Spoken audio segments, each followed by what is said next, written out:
ইসলামী শরীয়তের আলোকে কোনো শাসককে দাঁড়িয়ে সম্মান করা কতটুকু জায়েজ অথবা না জায়েজ?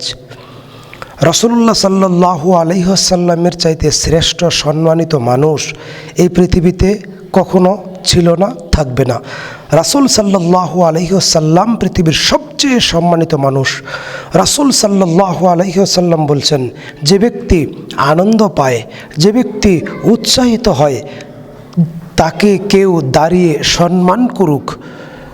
রাসূল সাল্লাল্লাহু আলাইহি সাল্লাম বলেছেন, সে যেন তার স্থান জাহান্নামে বানিয়ে নেয়, সে যেন তার স্থান জাহান্নামে বানিয়ে নেয়, সে যেন তার স্থান জাহান্নাম বানিয়ে নেয়।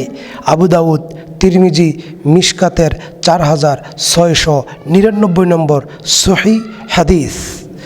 আনাস ইবনে মালিক রাদিয়াল্লাহু তাআলা আনহু থেকে বর্ণিত, তিনি বলেন, রাসূল সাল্লাল্লাহু আলাইহি ওয়াসাল্লাম ছিলেন সাহাবায়ে কেরামের কাছে সবচেয়ে প্রিয় মানুষ। মাকানা ফিদ দুনিয়া শাখসুন আহাব্বা ইলাইহিম রুয়াতান মিন রাসূলিল্লাহি সাল্লাল্লাহু আলাইহি ওয়াসাল্লাম। সাহাবায়ে কেরামের চাইতে আমরা আল্লাহর নবীকে কখনোই বেশি ভালোবাসতে পারবো না। আল্লাহর নবী মুহাম্মদ সাল্লাল্লাহু আলাইহি ওয়াসাল্লাম এত প্রিয় ছিলেন, এত প্রিয় ছিলেন সাহাবায়ে কেরামের নিকট, তারা তাদের জীবনের চাইতে আল্লাহর নবীকে বেশি ভালোবাসতেন। সেই নবী যখন সাহাবায়ে কেরামের মজলিসে প্রবেশ করতেন, সাহাবায়ে কেরামের মজলিসে প্রবেশ করতেন, তখন কোনো সাহাবী রাসূল সাল্লাল্লাহু আলাইহি ওয়াসাল্লামকে দাঁড়িয়ে সম্মান প্রদর্শন করেননি।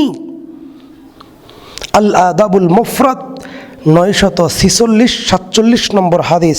হাদিসটি সহিহ বুখারী এবং মুসনাদ আহমদেও বর্ণিত হয়েছে। কাজেই